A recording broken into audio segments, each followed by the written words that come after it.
Hello, I'm Sam and I'm going to be your yoga teacher.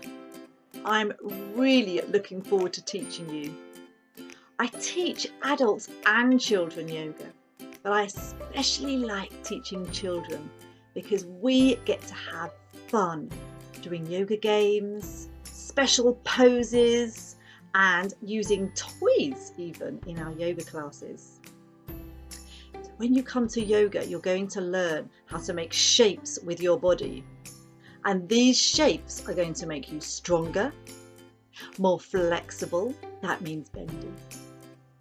They will help you balance on one foot for longer and longer periods of time.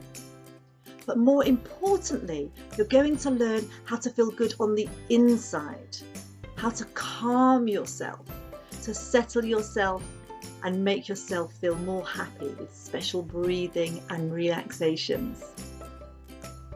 So to tell you a little bit more about me, I also love other things other than yoga. I like to read. I love stories about faraway magical places.